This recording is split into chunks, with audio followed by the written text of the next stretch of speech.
ఆ scene excellent scene అండి. అది ఒక రాత్రి అవుతుంది. రాత్రి అయిపోయేటప్పటికి దీని పక్కన వచ్చి పడుకుని మీరు చేస్తాడు. ఒకసారి వెళ్ళిపో. అంతవరకు వాళ్ళు అసలు కలవలేదు ఇద్దరు. ఊరో తాడి కట్టాడు, తీసుకొచ్చారు, కాంప్రమైజ్ అయిపోయింది. వీడియో కుర్రాడు అనుకుంటోంది, తీసుకుంటుంది. కానీ భర్తగా అతను చేయవలసిన పనులు ఏమీ జరగలేదు. అప్పుడు దొరుకున్న మెడుకు ఏంటి ఇలా పడుకున్నాడు, వీడికి ఏమైనా దురాలోచన ఉందా, ఏదైనా నన్ను వాడు అనుభవించాలని పడుకున్నాడా, ఎందుకు పడుకుని ఉంటాడు. కాబట్టి అది అడగటానికి సందేహపడుతూ ఏ టోన్ లో ఏ స్వరంలో అంటుంది. ఇదేమిటి ఇక్కడ పడుకున్నారు? వాడికి ఏమి ఇబ్బంది లేదు, వాడికి స్ట్రైట్ ట్రాక్, వాడికి ఏమి లేదు. నిజం పంటావా చెప్పనా అబద్ధం చెప్పనా?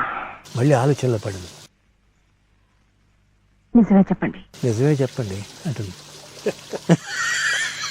నిజం చెప్పాలి అబద్ధం చెప్పాలంటే అయిపోయిన తర్వాత వాడిది మళ్ళీ స్ట్రైట్. వాడు ఎందుకు పడుకున్నాడంటే పిల్లాడేమో అంత పడకంతా బాబు పక్కంతా తడిపేశాడు, అందుకని ఇక్కడ వచ్చి పడుకున్నా.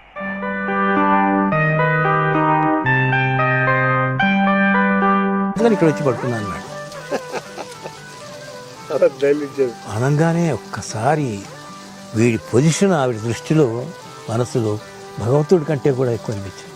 ఆహా, ఏ వ్యక్తి నిజంగా ఎలాంటి దురాలోచన లేకుండా భర్త అయ్యుండి కూడా సర్వ అధికారాలు అతనికి ఉండి కూడా అతను ఎంత స్వచ్ఛంగా ఉన్నాడు. నిజమైన స్వాతంత్ర్యం అని ఆ రియాక్షన్. తర్వాత పెట్ట పడుకున్నట్టు ఒదిగి పడుకుంటుంది పక్కన. ఇలా పడుకుంటారు, కాళ్ళన్నీ ముడుచుకుని పక్కన. Safe now I'm safe with him, no danger.